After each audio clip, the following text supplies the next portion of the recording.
Ditarik, berguling, berbundel gini, ikutlah tulang kecil.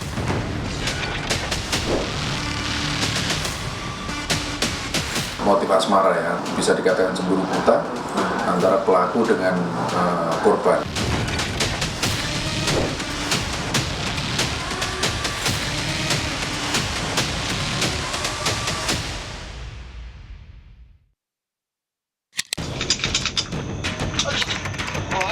Apa kesalahanmu apa?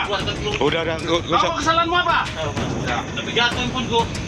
Pria ini tak bisa berkutik saat tim gabungan Satreskrim Polrestabes Medan dan Polsek Sunggal meringkusnya di sebuah lapak rongsokan di wilayah Medan Denai. Telepon orang itu. Telepon orang itu, Nit. Gilang!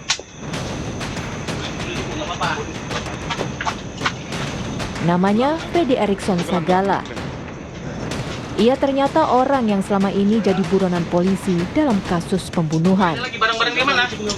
Kamarnya di mana, Pak? Pak. Minta galang. Geledah barangnya. Udah, ikat apa adanya dulu. Ada lagi. Tunggu. Anu. Freddy langsung diinterogasi terkait kasus yang menjeratnya. Di situ aja, ya. Potang pari. Bulan. Kau bulan berapa kau bunuh dia? Bulan 10, Pak. Bulan 10? Kenapa kau bunuh? Kenapa kau bunuh? Cemburu aku, Pak. Dengan cara apa kau bunuh dia? Aku cekek dia, Pak. Sampai mati. Iya. Terus setelah itu? Setelah itu aku masuk sumur, Pak. Sebenarnya dia udah sesak napas. Terus kau masukin sumur. Nggak ada sesak napas di situ. Dia mati kau bunuh. Lalu, apa yang dilakukan Freddy hingga akhirnya ia diringkus polisi?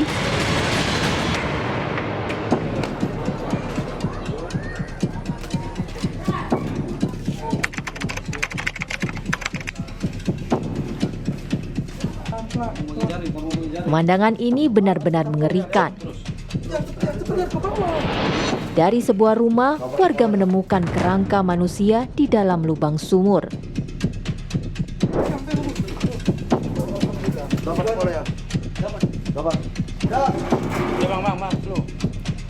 Dengan menggunakan alat seadanya, warga mengangkat tulang belulang yang tercecer di dalam air.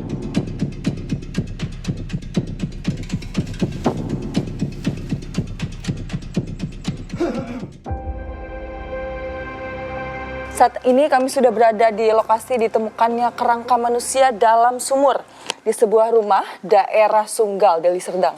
Dan kami akan coba langsung bertanya kepada dua saksi yang pertama kali menemukan kerangka tersebut.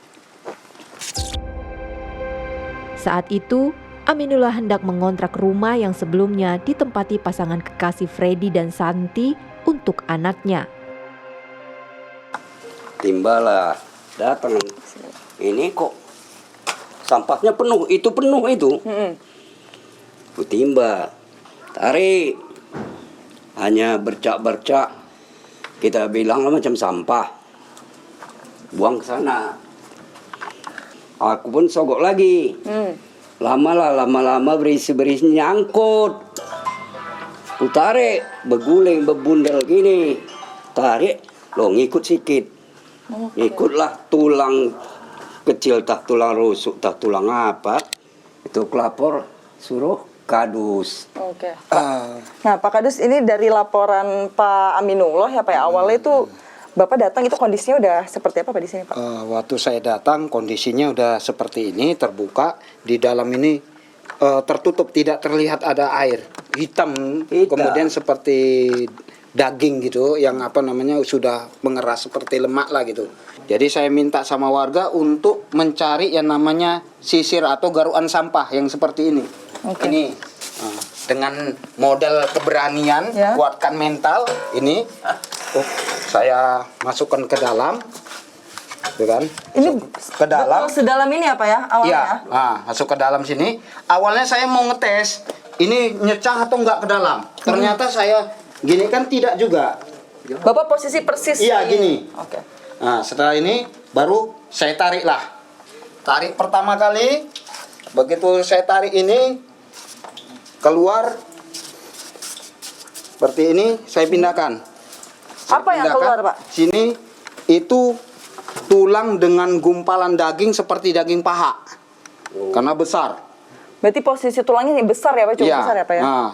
Nah, baru kedua lah saya tarik, saya ambil lagi 2 kali ke dalam, gitu masuk ke dalam, saya ambil, saya tarik, dia angkat kemari, itulah yang keluar lagi, yang saya angkat itu paha yang sebelahnya lagi. Setelah dilakukan penyelidikan mendalam, polisi akhirnya mengungkap identitas kerangka manusia ini berjenis kelamin wanita. Ia adalah Nursanti Boru Matanari, usianya 32 tahun. Santi merupakan warga Jalan Pintu Air 4, Kecamatan Medan Johor, Kota Medan, Sumatera Utara. Rupanya Santi tewas di tangan Freddy Erikson Sagala, kekasihnya sendiri. Ada motif asmara ya, ada cemburu yang bisa dikatakan cemburu buta antara pelaku dengan korban terhadap seseorang. Tetapi juga tindak pidananya tidak berhenti di situ. Dilanjutkan dengan tindak pidana yang dilakukan oleh pelaku adalah mengambil perhiasan milik korban, sepeda motor milik korban, kemudian dibawa untuk lari sampai tempat persembunyiannya, dan kemudian barang-barang korban juga dijual oleh pelaku. Freddy dan Santi sudah 4 tahun menjalin kasih. Dan meski belum terikat dengan pernikahan, ternyata mereka sudah tinggal bersama sejak 1 tahun lamanya. Namun pasangan sejoli ini baru 2 bulan tinggal di rumah yang mereka kontrak. Jalan hidup Nursanti Matanari berakhir di sumur ini. Tubuhnya hancur hingga tulang belulang setelah 2 bulan terendam di dalam air.